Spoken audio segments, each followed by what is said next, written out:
নমস্কাৰ নিউজৰ বাতৰিলৈ স্বাগতম জনাই ষ্টুডিঅ'ৰ মধ্যত মই পল দাস চাওঁ আজিৰ বাতৰি শ্ৰী শ্ৰী মায়ামৰা পূৰ্ণিমাতী সত্ৰৰ 230তম নলগোৱা উৎসৱভাগী ধৰ্মীয় ৰীতি নীতিৰে পালন কৰা হয় নিউজৰ এক বিশেষ প্ৰতিবেদন শ্ৰী শ্ৰী মায়ামৰা পূৰ্ণিমাতী সত্ৰ 2030তম নলগোৱা উৎসৱভাগী ধৰ্মীয় ৰীতি নীতিৰে পালন কৰা হয় সম্পাদক হিচাপে আপোনালোকে অশেষ ধন্যবাদৰ কৃতজ্ঞতা জনাইছোঁ। এই সত্ৰভাগী 1695 খ্ৰীষ্টাব্দত অনুষ্ঠিত হৈছিল। তেতিয়াৰ পৰাই আমাৰ গুৰুসকলৰ মৃত্যুৰ চিন হিচাপে ধান খেৱা উৎসৱ লগতে নলগা উৎসৱ আমি পালন কৰি আছোঁ। এই এতিয়া 230 ভাগী নলগা উৎসৱ। কিন্তু আমি এটা পৰিতাপৰ কথা, ইয়াত আমাৰ অসমৰ প্ৰায় 23খন জিলাৰ ভক্ত বৈষ্ণৱ আছে। আজি ইয়াত সমবেত প্ৰায় 15-20 হাজাৰ লোক সমবেত হৈছে। আমি চৰকাৰৰ ফালৰ পৰা বহুবাৰ আবেদন নিবেদন কৰাইছোঁ, একোটা আৰ্থিক আমি সাহায্য কৰা নাই। যদি আমি আৰ্থিক সাহায্য পালোহেঁতেন আমি আৰু উন্নতি কৰিব পাৰিম।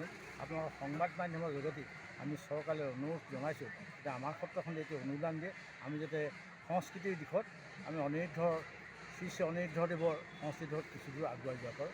ইয়াকে কৈ মই সত্ৰ প্ৰবাদনৰ সম্পাদক হিচাপে আপোনালোকে অশেষ ধন্যবাদৰ কৃতজ্ঞতা জনাইছোঁ। এই সত্ৰভাগী 1695 খ্ৰীষ্টাব্দত অনুষ্ঠিত হৈছিল। তেতিয়াৰ পৰাই আমাৰ গুৰুসকলৰ মৃত্যুৰ চিন হিচাপে ধান খেৱা উৎসৱ লগতে নলগা উৎসৱ আমি পালন কৰি আছোঁ। এই এতিয়া 230 ভাগী নলগা উৎসৱ। কিন্তু আমি এটা পৰিতাপৰ কথা, ইয়াত আমাৰ অসমৰ প্ৰায় 23খন জিলাৰ ভক্ত বৈষ্ণৱ আছে। আজি ইয়াত সমবেত প্ৰায় 15-20 হাজাৰ লোক সমবেত হৈছে। আমি চৰকাৰৰ ফালৰ পৰা বহুবাৰ আবেদন নিবেদন কৰাইছোঁ, একোটা আৰ্থিক আমি সাহায্য কৰা নাই।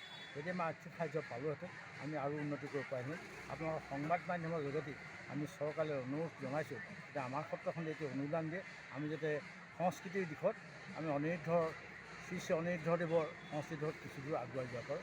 ইয়াকে কৈ মই সত্ৰ প্ৰবাদনৰ উল্লেখযোগ্য যে 15 ডিচেম্বৰ দেওবাৰে যোৰহাট চহৰৰ কাষৰীয়া পানীচুকুৱাৰ পূৰ্ণিমাতীত অৱস্থিত পবিত্ৰ ভূমি শ্ৰী শ্ৰী পূৰ্ণিমাতী সত্ৰত পালন কৰা হয় 230তম নলগোৱা উৎসৱভাগী ধৰ্মীয় অনুষ্ঠানভাগীত সমগ্ৰ অসমৰ পৰা অহা ভক্তপ্ৰাণ ৰাইজ সকল আহি শৰাই সঁফুৰা ধূপ দীপ নৈবেদ্য আদি আগবঢ়াই সেৱা লোৱা পৰিলক্ষিত হ'ল।